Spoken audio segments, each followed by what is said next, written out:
Friends, welcome back to mom's life. Hope எல்லாரும் ஹெல்த்தியாக ஹாப்பியாக இருப்பீங்க. 100% ஷுவராக சொல்கிறேன், இந்த வீடியோ உங்களுக்கு ரொம்பவே யூஸ்ஃபுல்லாக இருக்க போகுது. இன்னைக்கு வீடியோவில் நம்ம என்ன பார்க்க போகிறோம்னா, பிரியாணி செய்கிறதுக்கான டிப்ஸ் அண்ட் ட்ரிக்ஸ் தான் பார்க்க போகிறோம். நான் ஆல்ரெடி ஷார்ட்ஸில் பிரியாணி வீடியோ போட்டிருப்பேன். அதில் என்கிட்ட நிறைய பேர் நிறைய டவுட்ஸ் கேட்டிங்க. அதை வச்சு தான் இந்த வீடியோவை நான் வந்து மேக் பண்ணியிருக்கேன். அதுவும் இல்லாமல் 1 minute ஷார்ட்ஸில் என்னால் ரொம்ப இன்ஃபர்மேஷன் சொல்ல முடியாது. ஸோ அதனால தான் இந்த மாதிரி ஃபுல் வீடியோ போட்டிருக்கேன். நான் சொல்கிற டிப்ஸ் அண்ட் ட்ரிக்ஸை ஃபாலோ பண்ணாலே போதும், பர்ஃபெக்டான பிரியாணி செஞ்சு நீங்களும் பிரியாணி எக்ஸ்பெக்டாக ஆகிடுவீங்க. உங்களுக்கு இதையும் தாண்டி எதனா டவுட்ஸ் இருந்ததுன்னா கண்டிப்பாக எனக்கு கமெண்ட் பண்ணுங்கள். நான் உங்களுடைய டவுட்ஸை கிளியர் பண்ணி வைக்கிறேன். வீட்டில் என்னென்ன திங்ஸ் இல்லையோ அதெல்லாம் நான் வந்து ஆர்டர் பண்ணியிருந்தேன். ஸோ அதை தான் இப்போ நான் வந்து அரேஞ்ச் பண்ணிகிட்டு இருக்கேன். முதல்ல ஃபர்ஸ்ட் வந்து நான் வந்து எல்லாமே அரேஞ்ச் பண்ணி வச்சுக்கலாம். நம்ம வந்து பிரியாணி செய்கிறதுக்கு முக்கியமாக வந்து பொறுமை ரொம்ப அவசியம். நம்ம வந்து ஏதோ ஒன்று செஞ்சு கட் பண்ணி ஏதோ டக்கு டக்குன்னு போட்டுட்டு இருக்கிற இன்க்ரீடியன்ட்ஸ் எல்லாமே அப்படியே போட்டுட்டு செஞ்சால் அது வந்து ஒரு பர்ஃபெக்ட் பிரியாணியாக வராது. அதுவும் ஆனால் பிரியாணி டேஸ்ட் இருக்கும், ஆனால் நம்ம நினைக்கிற மாதிரி பிரியாணி இருக்காது. ஸோ ஒவ்வொரு பொருளுக்கும் நம்ம வந்து ஒவ்வொரு கவனமாக இருக்கணும். இப்போ வந்து ஃபர்ஸ்ட் பார்த்திங்கன்னா, நான் வந்து கொத்தமல்லி இதெல்லாம் எடுத்து வைக்கிறேன். அதுக்கு முன்னாடி நான் உங்களுக்கு இதுலேயும் நான் வந்து ஒரு சின்ன டிப் சொல்கிறேன். நான் வந்து கொத்தமல்லிக்கு வந்து அந்த இலை போடுறேன் இல்லையா, அந்த லீவ்ஸோடு சேர்ந்து அந்த ஸ்டெம்ஸையும் போடுங்க. அதுவும் கீழே அந்த வேர் வரைக்கும் இருக்கு இல்லையா, அந்த வேரை கூட நீங்கள் நல்லா வாஷ் பண்ணி குட்டி குட்டியாக சாப் பண்ணி வச்சுக்கலாம். அதுவும் வந்து உங்களுக்கு நல்ல ஃப்ளேவர் கொடுக்கும் பிரியாணிக்கு. நான் இன்றைக்கி ஒரு 1/2 kg பிரியாணி தான் செய்ய போகிறேன். அதுக்கான அளவு தான் இது. ஒரு 3 பெரிய சைஸ் வெங்காயம், ஒரு 4 மீடியம் சைஸ் தக்காளி வச்சுருக்கேன். அப்புறம் கொத்தமல்லி புதினா வந்து ஒரு 4 to 5 ஸ்ட்ரிங்ஸ் எடுத்தாலே போதும்.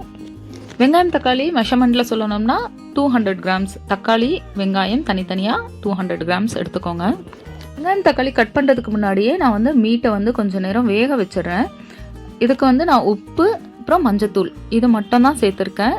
ஒரு 5 to 6 விசில் எடுத்தால் போதும். அதாவது என் குக்கருக்கு வந்து 5 to 6 விசில் எனக்கு போதும். ஒரு ப்ராடக்ட் வந்து ஒரு பிராண்டு மாறும்னு நினைக்கிறேன். ஸோ உங்களுக்கு ஏற்ற மாதிரி நீங்கள் பார்த்து கரெக்டாக குக் பண்ணிக்கோங்க. ஒரு 3/4 பங்கு வெந்தால் போதும். வெங்காயம் தக்காளி எல்லாத்தையும் நான் வந்து கட் பண்ணி வச்சுக்கிறேன். ஆனியனை நல்லா மெலிசாக, ஆனால் அதே டைமில் வந்து கொஞ்சம் பெரிய பெரிய ஸ்லைசஸாக போடுங்க. அந்த குட்டி குட்டியாக நம்ம வந்து கிரேவிக்கெல்லாம் வைக்கும்போது பண்ணுறோம் இல்லையா, அந்த மாதிரி பண்ணக்கூடாது. இப்போ அரிசி வந்து ஒரு 1/2 kg எடுக்கிறேன். இப்போ எனக்கு இந்த டம்ளரில் 2 டம்ளர் போட்டோன்னா எனக்கு 1/2 kg கரெக்டாக இருக்கும். இதே டம்ளரை தான் நான் தண்ணிக்கும் யூஸ் பண்ணுவேன். ஸோ நீங்களும் கரெக்டாக அதை பார்த்துக்கோங்க.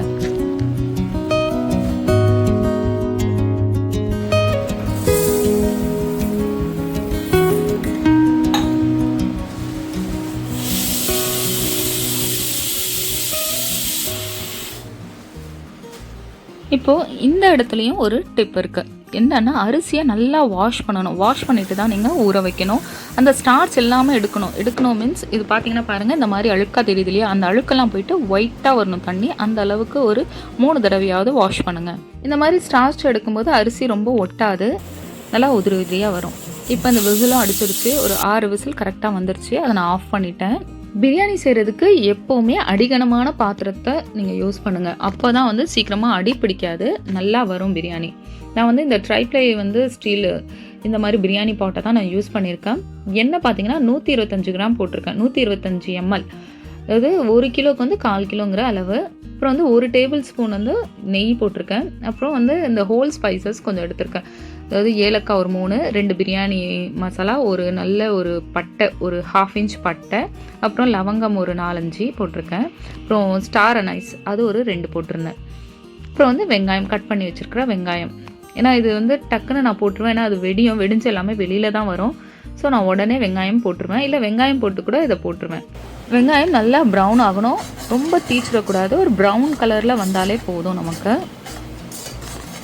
இப்போ இது நல்லா வதங்கிருச்சு. வெங்காயம் நல்லா ப்ரௌன் ஆகும்போது நான் வந்து ஒரு 2 டேபிள் ஸ்பூன் ஃபுல்லாக வந்து இஞ்சி பூண்டு பேஸ்ட்டு போட்டிருக்கேன். இது வந்து நான் ஈக்குவல் அமௌண்ட்டில் தான் எடுத்திருக்கேன். ஏன்னா வீட்டில் அரைச்சி அந்த மாதிரி தான் வைப்போம், அதனால் அந்த ஈக்குவல் அமௌண்ட்டில் தான் எடுத்திருக்கேன்.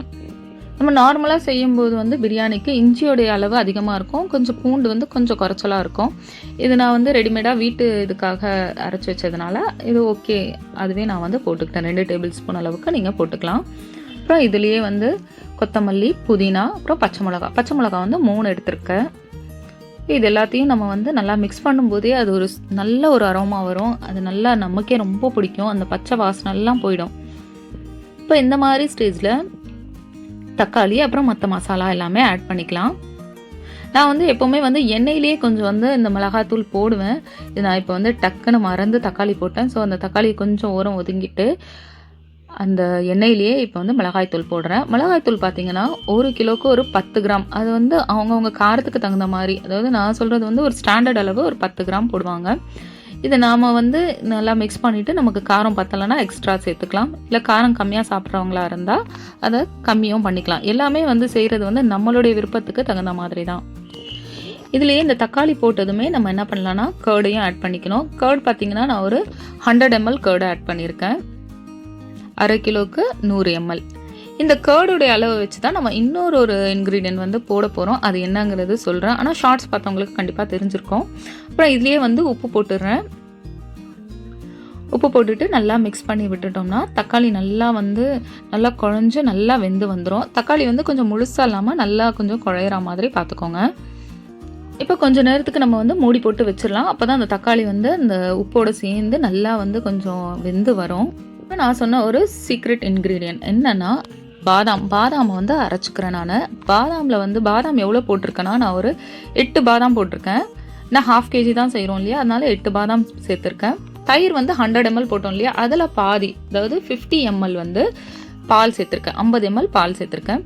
ஏன்னா நம்ம தனித்தனியாக அரைச்சி கூட போட்டுக்கலாம், பாதாம் தனியாக அரைச்சிக்கலாம். ஏன்னா பாதாம் வந்து 8 பாதாம் தான் இருக்கிறதுனால நான் அதுலேயே பால் ஊற்றி அரைச்சி வச்சுக்கிட்டேன்.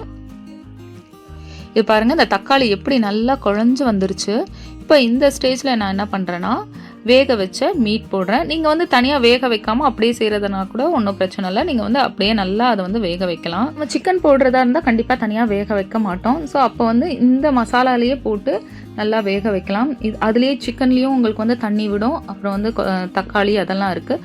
கொஞ்சம் தேவைப்பட்டதுன்னா ஒரு 1/2 டம்ளர் அந்த கறி வேகிறதுக்காக மட்டும் நீங்கள் சேர்த்துக்கலாம். அதை நீங்கள் வந்து அரிசியோட அளவில் ஆட் பண்ணக்கூடாது. தனியாக நீங்கள் வந்து மீட் வைக்கிறதுக்காக தான் நம்ம வந்து அந்த தண்ணியை சேர்க்குறோம். ஸோ அது வந்து நீங்கள் பார்த்து தான் போடணும், கொஞ்சமாக தான் போடணும், சரிங்களா? அப்புறம் வந்து மீட் வெந்ததுக்கப்புறம் கொஞ்சம் ஓரளவுக்கு நல்லா வெந்துடும் இல்லையா, அந்த டைமில் இந்த பால் பாதாம் கலந்த மிக்ஸை சேர்த்துக்கலாம். இப்போ நான் வந்து ஆல்ரெடி இது குக் ஆகிருக்கு, அதனால நான் வந்து உடனே பாலும் பாதாமும் கலந்த மிக்ஸை நான் வந்து போட்டுட்டேன். 1 டம்ளர் அரிசிக்கு 1.5 டம்ளர் தண்ணி, இதுதான் அளவு. அந்த 1.5 டம்ளர் தண்ணிங்கிறதுல நான் வந்து பார்த்திங்கன்னா 1 டம்ளர் தண்ணி ஊற்றிருக்கேன். 1 டம்ளர் அந்த சூப் தண்ணி, அதாவது நான் வந்து மீட் வந்து வேக வச்சது, அப்புறம் லாஸ்ட்டாக போடுறது மட்டும் 3/4 டம்ளர் போட்டிருக்கேன். அதாவது டோட்டலாக 2.25 டம்ளர் போட்டிருக்கேன் 2 டம்ளர் அரிசிக்கு.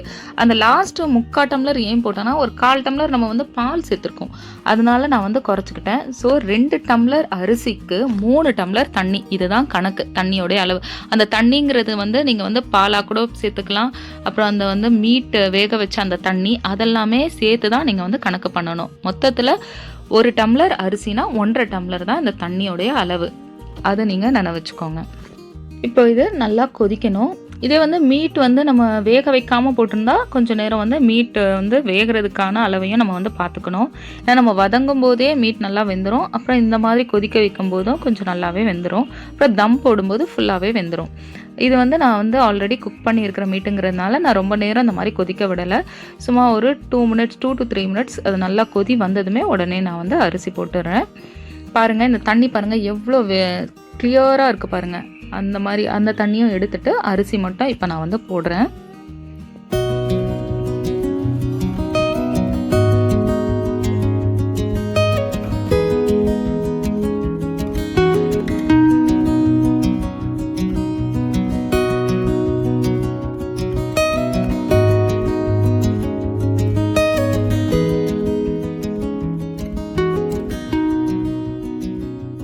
ஒரு 5 நிமிஷம் ஹை ஃப்ளேமில் கொதிச்சாலே போதும். அரிசியும் தண்ணியும் சம அளவில் ஆகிடும். இங்கே பாருங்கள், நான் ஓப்பன் பண்ணி காட்டுறேன். கொதிச்சிருச்சு நல்லா. இப்போ தண்ணியும் அரிசியும் ஒரே மட்டமாக ஒரே இதில் வந்துருச்சு பார்த்தீங்களா? இந்த மாதிரி ஸ்டேஜில் தான் நம்ம வந்து உடனே தம் போட்டுடணும். நான் தம் போடுறதுக்கு இந்த மாதிரி பழைய ஒரு தவா தான் வச்சுருக்கேன். இதில் வந்து இப்போ வந்து ரொம்ப ஹை ஃப்ளேமில் வைக்கக்கூடாது, கொஞ்சம் நல்லா மீடியம் ஃப்ளேமில் வச்சுக்கோங்க. அதுக்கப்புறம் ரொம்ப அந்த தவாவும் அந்த தீஞ்ச ஸ்மெல் வந்துடும். ஸோ கொஞ்சம் நல்லா ஒரு சிம்லேயே வச்சுக்கோங்க. சிம்மில் வச்சுட்டு மெதுவாக ஸ்லோ குக் ஆகட்டும். நல்லா அரிசி இந்த மீட் இது எல்லாமே ரொம்ப நல்லா வெந்து ஜூஸியாக ரொம்ப நல்லா இருக்கும். பிரியாணி ரெடி ஆகுறதுக்குள்ளே நான் இங்கே வந்து மட்டன் சுக்கா ரெடி பண்ணிட்டேன். இதுக்கான ரெசிபி வேணும்னா எனக்கு கமெண்ட்டில் சொல்லுங்கள், நான் சீக்கிரமாகவே போடுறேன். பிரியாணி தம் ஆகிட்டு இருக்குது. ஒரு 15 மினிட்ஸ் தம்முக்கு விட்டாலே போதும், நல்லாவே வந்து இது குக்காக ஆகிடும். இப்போ நான் ஓப்பன் பண்ணி காட்டுறேன் பாருங்கள், நல்லாவே குக் ஆகிடுச்சு. இப்போ நான் இந்த ஸ்டேஜில் வந்து குங்குமப்பூ மிக்ஸ் பண்ண தண்ணியை தான் ஆட் பண்ணுறேன். சில பேர் கலரும் ஆட் பண்ணுவாங்க. நீங்கள் அடிக்கடி இந்த மாதிரி பிரியாணி செய்கிற மாதிரி இருந்தால் கண்டிப்பாக கலர் ஆட் பண்ணாதீங்க, அது ரொம்பவும் உடம்புக்கு கெடுதி. ஸோ கலர் அவாய்ட் பண்ணிவிடுங்க. கலர் இல்லாமல் சாப்பிட்டாலே நல்லா தான் இருக்கும், அது பார்க்குறதுக்கு ஒரு அட்ராக்டிவாக இருக்கும், ஆனால் அது நம்ம உடம்புக்கு அவ்வளோவும் கெடுதி தான். ஸோ அதை நீங்கள் வந்து பார்த்துக்கோங்க, உங்கள் சாய்ஸ் தான். இப்போ வந்து நான் கலர் போட்டுட்டேன், அதாவது குங்குமப்பூ கலர், நேச்சுரல் கலர் தான் போட்டிருக்கேன். எப்போ பிரியாணி செஞ்சாலும் எனக்கு ஒரு ஃபீல் இருந்துக்கிட்டே இருக்கும், நம்ம வந்து கல்யாணத்தில் சாப்பிட்ற மாதிரி இல்லையே, அந்த வுட் ஃபயரில் குக் பண்ணுற மாதிரி இல்லையேன்னு தோணும். இப்போ அதுக்கான ஒரு டிப்பு தான் சொல்ல போகிறேன். அதுக்கு முன்னாடி வந்து ஒரு டேபிள் ஸ்பூன் வந்து நெய்யை ஊற்றிடுறேன். நம்ம ஸ்டார்டிங் குக் பண்ணும்போது ஒரு டேபிள் ஸ்பூன் போட்டிருக்கோம். இந்த டிப்பு என்னென்னா, இந்த மாதிரி கோல் வந்து எடுத்துக்கோங்க, ஒரு குட்டி பீஸு எடுத்துகிட்டு நல்லா வந்து நெருப்பை காமிச்சிட்டு இப்போ அதை தான் நம்ம வந்து வைக்க போகிறோம். அப்போ தான் அந்த ஒரு வுட் ஃபயருக்கான அந்த ஒரு ஃபீல் நம்மளுக்கு வந்து கொடுக்கும். இப்போ நான் ஓப்பன் பண்ணிவிட்டு ஒரு பவுலில் வந்து அந்த போட்டுடுறேன். நான் அந்த கோல் வந்து போட்டுட்டு இங்கே வச்சுட்டு ஒரு 1/2 டீஸ்பூனு நெய் அதில் ஊற்றி விட்டுருங்க. ஊற்றி விட்டாலே அது வந்து நல்லா அந்த புகை வரும். அந்த புகை வந்து ஃபுல்லாக அந்த பிரியாணியில் இது பண்ணும்போது நம்ம வந்து வுட் ஃபயரில் செஞ்ச மாதிரியே ஒரு ஃபீல் இருக்கும். பிரியாணி வந்து செம்ம டேஸ்ட்டாக இருக்கும். இப்போது நாங்கள் எல்லாருமே ரெடி ஆகிட்டோம் பிரியாணி சாப்பிட்றதுக்காக. ஸோ நீங்களும் வந்து கண்டிப்பாக ட்ரை பண்ணி பாருங்கள். எனக்கு தெரிஞ்ச டிப்ஸ் எல்லாமே உங்களுக்கு வந்து சொல்லியிருக்கேன். உங்களுக்கு எதனா டவுட் இருந்ததுன்னா எனக்கு கமெண்ட்டில் கேளுங்க, நான் கண்டிப்பாக எனக்கு தெரிஞ்சதை உங்கள் கூட ஷேர் பண்ணிக்கிறேன். அதுக்கப்புறம் வந்து நான் ஃபுல்லாக எடுத்துடுறேன். அதையும் ஒரு 5 நிமிஷம் வச்சா போதும். இதெல்லாம் நான் வந்து இப்போ ஸ்டவ் ஆஃப் பண்ணிட்டேன். இந்த கோல் வைக்கும்போது ஸ்டவ்வெல்லாம் ஆஃப் பண்ணியாச்சு. ஆஃப் பண்ணிவிட்டு தான் கோல் வந்து வச்சேன். இப்போ பாருங்கள், நல்லா உதிரியாக வந்து சாப்பாடு வந்து நல்லா வந்திருக்கு. நீங்கள் ஃபுல்லாக அப்படியே எல்லாத்தையும் எடுத்து திருப்பி போட்டுறாதீங்க. ஒவ்வொரு பக்கமாக எடுத்து நம்ம பிளேட்டில் போடும்போது ஒரு பக்கமாக மட்டும் எடுத்து அதில் இருக்கிற மீட்டு கீழே அடியில் இருக்கும், அதெல்லாம் அப்படியே எடுத்து நீங்கள் வந்து சர்வ் பண்ணலாம். ரொம்ப போட்டு நல்லா மிக்சிங் போட்டு நல்லா குழச்சி விட்டுறக்கூடாது. ஒரு பக்கமாக எடுத்து இந்த மாதிரி போட்டுக்கலாம். நிறைய பேர் பார்த்தீங்கன்னா ஒவ்வொரு தடவையும் வந்து அந்த அரிசி போடும்போது நல்லா குழச்சிக்கிட்டு ஒவ்வொரு தடவையும் மிக்சிங் பண்ணிக்கிட்டே இருப்பாங்க. அந்த மாதிரி பண்ணாதீங்க. ஒரு பக்கமாக ஓரமாக எடுத்து அந்த மாதிரி போட்டு சாப்பிடுங்க. அப்போ உங்களுக்கு அந்த சூடும் அப்படியே இருக்கும், அதுக்கு ரொம்ப குழஞ்சும் போகாது, சாப்பாடு நல்லா உதிரியாக நல்லா வரும். இப்போ நாங்கள் பிரியாணி சாப்பிட போகிறோம். நீங்களும் வந்து செஞ்சு பார்த்துட்டு எப்படி இருந்ததுன்னு எனக்கு கமெண்ட்டில் சொல்லுங்கள். கண்டிப்பாக ஒரு டேஸ்டியான பிரியாணி தான் நீங்கள் செய்வீங்க. கண்டிப்பாக ட்ரை பண்ணுங்கள், நீங்களும் பிரியாணி எக்ஸ்பெக்டாக ஆகிடுங்க. இந்த வீடியோ பிடிச்சிருந்ததுன்னா மறக்காமல் லைக் பண்ணுங்கள். மாம்ஸ் லைஃபை சப்ஸ்கிரைப் பண்ணாதவங்க மறக்காமல் சப்ஸ்கிரைப் பண்ணுங்கள். நெக்ஸ்ட்டு வேறொரு நல்ல வீடியோவில் பார்க்கலாம். பாய்.